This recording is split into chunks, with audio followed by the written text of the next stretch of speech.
యేసుక్రీస్తు ప్రభు యొక్క మరణ పునరుత్థాన తరువాత 6వ శతాబ్దంలో ముహమ్మద్ గారు వచ్చారు అన్నటువంటిది చరిత్ర చెబుతోంది. ముహమ్మద్ గారి యొక్క మరణం తర్వాత 200 సంవత్సరాల వరకు ఏ పుస్తకము లేదు ఖురాన్తో సహా. ఆ తర్వాత వచ్చినటువంటి పుస్తకాలలో ఆయన చెప్పుకుంటున్నట్లుగా రాసినటువంటి అనేక వ్యాఖ్యానాలు ఎలా ఉన్నాయంటే, ముహమ్మద్ గారి గురించి బైబిల్ చెబుతోందని, బైబిల్లో ముహమ్మద్ గారి యొక్క ప్రవచనం ఉందని, ఆయనే పరిశుద్ధాత్ముడని, పారాక్లిటోస్ అని కొంతమంది ఇస్లామీ సహోదరులు పొరపాటు పడుతున్నారు. ఇస్లామీ సహోదరులు పొరపాటు పడటం యొక్క కారణం ఏమిటి అంటే, వారు రాసుకున్నటువంటి పుస్తకాలు. ఆ పుస్తకంలో మీరు చదువుతున్నటువంటి ఈ 14వ అధ్యాయం యోహాను సువార్త, 16వ అధ్యాయం యోహాను సువార్తలో ప్రభువైన యేసుక్రీస్తు మీ కొరకు నేను పంపబోతున్నటువంటి వేరొక ఆదరణకర్త అని చెప్పినటువంటి ఆదరణకర్త ఇంకెవరో కాదు, ముహమ్మద్ గారు అని చెప్పే ప్రయత్నం మనకు చేస్తారు.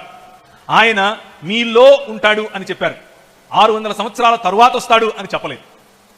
మీతో ఉంటాడు అని చెప్పారు. ఇప్పుడు ఇక్కడ మనతో పరిశుద్ధాత్మ దేవుడు ఉన్నాడా లేడా? ఉన్నాడు. ముహమ్మద్ గారు ఉన్నారా?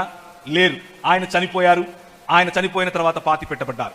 ఆయన చెప్పబడింది ఒక వ్యక్తి.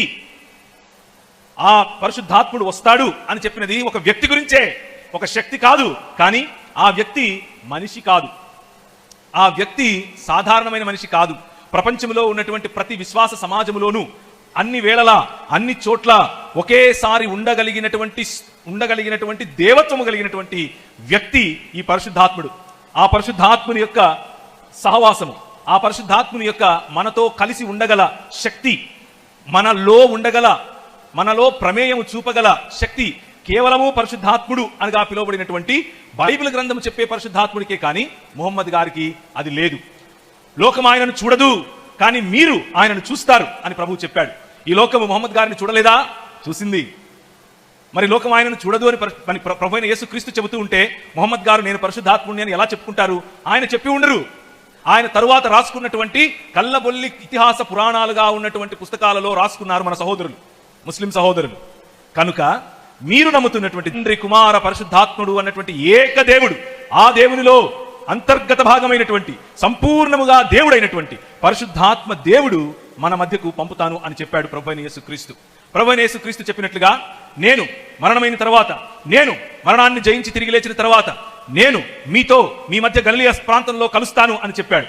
లేచిన తరువాత ఆయన మగ్దలేనే మరియకు కనిపించి, ఏమయ్యా తోటమాలి అనుకున్నాను, నా ప్రభువును చూసావా? ఎవరైనా ఆయనను మోసుకొని పోయారేమో అని అంటే, మరియా అని పిలిచాడు. రబ్బుని అని ఆయనను చూసి పరవశించి, మరి నన్ను ఏం చేయమంటావు ఇప్పుడు అని అంటే, సువార్త చెప్పు అని మొట్టమొదటిగా సువార్త ప్రకటించడం కోసం, ఎవరికి సువార్త? అపోస్తలులకు సువార్త ప్రకటించడం కోసం స్త్రీని ఎన్నుకొని పంపించాడు. మరిన్ని కొత్త విషయాలు తెలుసుకోవాలి అంటే మా పేజ్ వి అవేకనింగ్ కొటిడియన్ను ఫాలో అవ్వండి. దేవుడు మిమ్మల్ని దీవించును గాక.